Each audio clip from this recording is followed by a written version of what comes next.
মুসলমান হওয়াই যেন অপরাধ। বিশ্বের সকল জাতির টার্গেট এখন মুসলমানদের প্রতি শত্রুতা পোষণ ও তাদের ধ্বংসের সাধন করা। আসসালামু আলাইকুম এভরিওয়ান, আপনারা সবাই কেমন আছেন? আশা করি ভালো আছেন, আমিও ভালো আছি। আজ ভিডিওটা একটু লম্বা হবে, ধৈর্য ধরে দেখলে হয়তো এখান থেকে কিছু শিখতে পারবেন। এজন্যই দেখা যায় হিন্দুরা খ্রিস্টানদের বিরুদ্ধে কিছু বলে না, ইহুদিরা বৌদ্ধদের বিষয়ে নিশ্চুপ থাকে, বৌদ্ধরা হিন্দুদের বিষয়ে কোনো অভিযোগ তোলে না। পক্ষান্তরে সব ধর্ম অবলম্বীদের অভিযোগের টার্গেট ও কেন্দ্রবিন্দুই শুধু মুসলমানেরা। বিভিন্ন জাতির মুখ থেকে মানব অধিকারের বুলি উচ্চারিত হলেও মুসলমানদের ক্ষেত্রে তা প্রযোজ্য বলে মনে হয় না আমার। মুসলমানদের প্রতি যে এদের কোনো মানবতা বহিঃপ্রকাশ ঘটে না, বিষয়টি অধুনা এদের বিভিন্ন কর্মকাণ্ডের দ্বারা অত্যন্ত সুস্পষ্ট হয়ে ওঠে।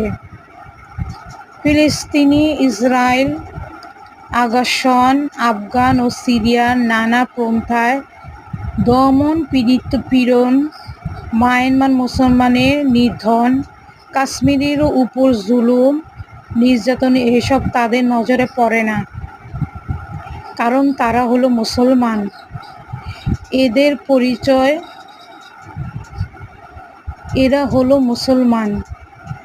সময় যত এগুচ্ছে মুসলমানের উপর জুলুম নির্যাতন নতুন নতুন মাত্রায় যোগ হচ্ছে। সাম্প্রতিক কিছু ঘটনা ওদের জিজ্ঞাসায় যে এত নিষ্ঠুরতা ও বর্বরতা হতে পারে তা আমাদের আবারও স্মরণ করিয়ে দিচ্ছে। আমার এই ভিডিওগুলি যদি আপনাদের কাছে ভালো লাগে তাহলে লাইক করে দিয়েন, সাবস্ক্রাইব করে আমার চ্যানেলটির পাশে থাকবেন। আর ফেসবুকে আমার একটি পেজ আছে, সীমা ক্রিয়েশন ক্রাফট, ওইখানেও বিভিন্ন ধরনের হাদিস রয়েছে, গিয়ে পেজটি ভিজিট করে আপনারা দেখতে পারেন। আজ তাহলে এই পর্যন্তই, অন্য কোনো ভিডিওতে আবার আপনাদের সাথে দেখা হবে। আসসালামু আলাইকুম ওয়া রাহমাতুল্লাহি ওয়া বারাকাতুহু। আল্লাহ হাফেজ।